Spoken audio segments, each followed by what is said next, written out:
Yo, it's almost time. Next week it's going down. Next week it's going down. You have no fucking idea. For the guys who haven't read the manga, it's time. Well, it's almost time. But I'm stoked. This episode, man.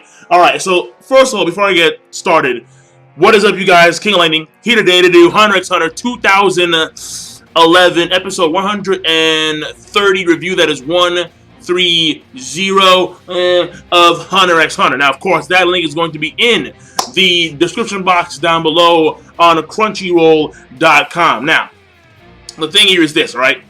This episode is mainly what's going on between Gon and Kite, and then we finally get to see Kite.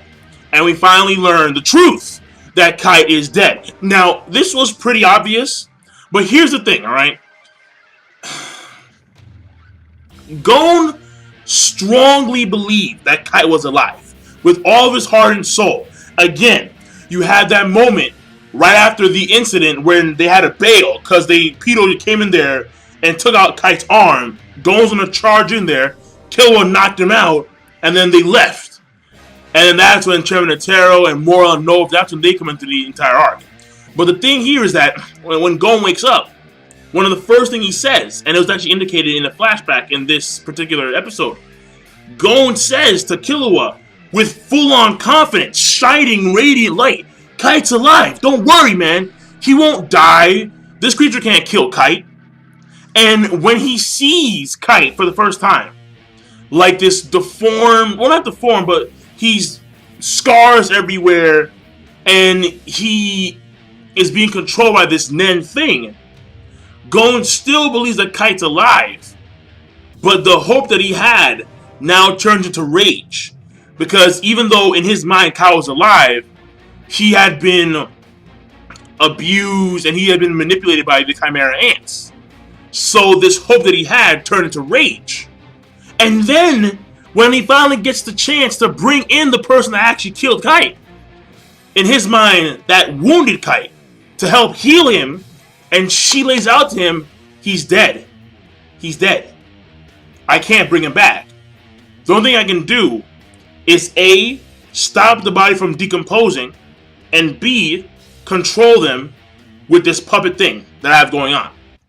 But his soul has left his body.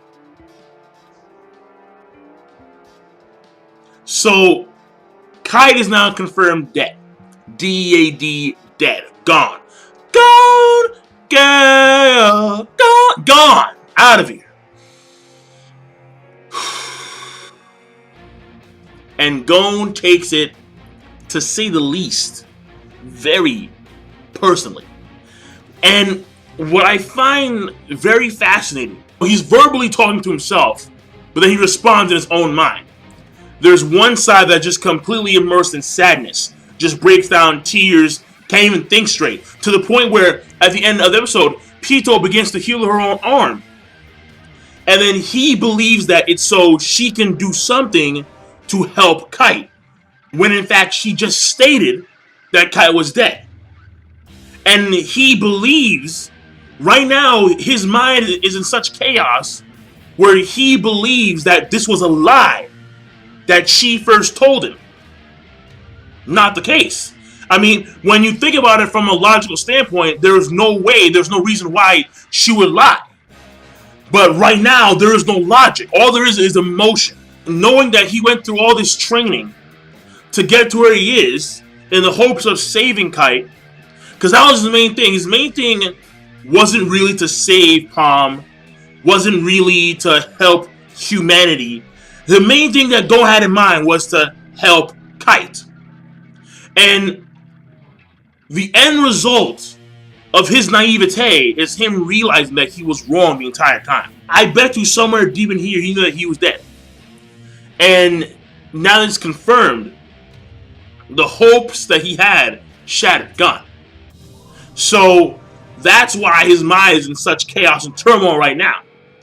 To the point where the mental trauma that he's suffering is so great to where he's talking to himself verbally and internally, mentally. And what's fascinating is that verbally, He's sad. He's blaming himself. But mentally, he's like, nah, this is all Pito's fault. This is all Pito. Yeah, no. It's all Pito's fault, okay? This is her fault. She's the one who killed Kite. And then we have the verbal, well, no, but it was me. If I wasn't there, Kite would have still been alive. Then the mentally, but it was her. It was her. And then you can see the contrast. In his mind, he's just mad. He's so fucking mad, dude. But the what he's expressing outside is just complete overwhelming sadness. Just overwhelming sadness. The tears won't stop. So, it's a very impactful scene when it involves Gon and Pito. Very impactful because, in a way, it's very sad. And you feel sad for Gon, you really do. But at the same time, it's very pathetic. Because Gon's entire time has been built up to be like fucking phenomenal. Just outstanding. No waving under any type of pressure. Again, he's staring down a Chimera Ant, Royal Guard. And he's just chilling. He's like, he's just chilling. Okay? Huge set of balls. When push comes to shove, when they finally get to the end game, he breaks down. The tears, they don't stop. And when you compare what we see now to what we saw before, it seems very pathetic. But it's genuine. So there's a lot of mixed things going on here where in which you can perceive the scene. It's sad, and plus understand that he's also a 12-year-old child too. And it's sad because he was naive and he believed that Kite was actually still alive. He had complete faith in Kite being alive. And yet at the same time it's pathetic because he believed that Kite was alive. And the fact of the matter is that when Pito stated that he was dead, because his mind was in such chaos, he truly believed that she was going to help him, that she lied to him initially.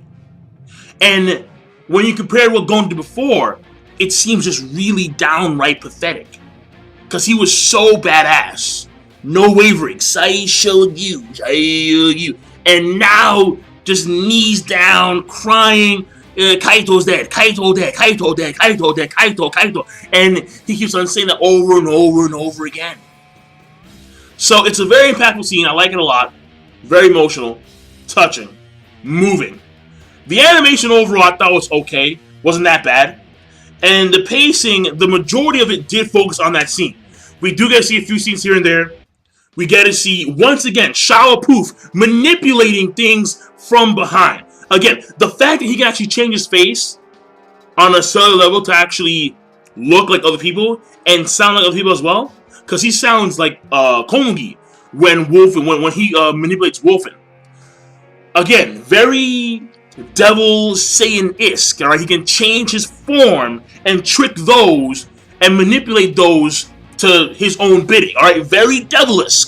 So again, Shao Poof, he's going that route. So even though he's like on some queenly status thing involving Meruem, clearly, if Meruem's two guardian angels, or if Meruem, like that old comic cartoon thing where you have the devil, then you have like the angel. Well, definitely Shao Poof is a devil, for sure. Right? That is very obvious. So I mean, again, what he does is to benefit the king, but it's in a very underhanded and very distasteful way. It is. We also got to find out about how Palm's new abilities work. How she can, like, basically, once she sees you with her right eye, she can actually, like, look through, like, some weird, like, bird eye view lens. 3 people at most through her left eye. And she's actually watching what's going down between Gon and Poof right now. Like, so that's the main thing right there. And the king is in the palace right now. We get to see Wolfen. We get to see, what's his name? Icargo. He's running around trying to find a body because, like, the king is here. So they're in immediate danger, obviously. But the main thing that takes the spotlight is, of course, Gon and the Pito situation. And what I'm going to say here is that next episode, because this episode, it's a reveal. It's a very important reveal. And it's also significant build-up for next week. Because next week, whoa, listen, man. What the fuck happens next week is going to be astronomical. It's going to blow minds, okay? You're going to be like, oh, yeah! sad because that's gonna be when you see this shit go down. Whoa! Because this is gonna cause some arguments between what happened with Neferpitu. I'm sorry, what happened with Cheminatero and Meruem, and then what's gonna happen later on. So keep your eyes peeled. All right, don't miss it when it comes out. This episode, don't fucking miss it. All right, if you can see on Tuesday, see on Tuesday because this is gonna be crazy. I guarantee you. I guarantee you. So that being said, all right. That being said, overall episode, I love the build-up. I love it a lot, and we have made a lot of story progression in the sense that now Kite is confirmed dead, and Gon is going through this traumatic experience. There's a huge difference between what he thought, what he believed in, and the reality of the matter. Very common in today's world. So for a lot of topics, for a lot of issues. So the point here is that at his age, it's very understandable to be naive of the world around you, of certain situations. But at the same time, you expect more because they're hunters, because they're strong, because they're powerful. You have certain expectations of those who are in power, and Gon, among humans, at least is in power. So again, you can take it a lot of ways, but that being said, I liked it. All right? I thought that it was actually very touching. I thought it was very touching because it's sad. And, I mean, it is sad nonetheless. And what I do want to say is that right now you can clearly see that Killua is extremely worried. He's extremely worried for his boy. So we may see Killua rush over to try and, help Gon. Because right now, even though the king's here, he says, you know what, guys? I'll leave it to you. My boy's in trouble. I gotta go. So I'm done. Overrating this episode is going to be great. It's a great plus. And I will see you guys later. King of Landing, rate the video, comment, and subscribe as always. Peace. Have a nice day.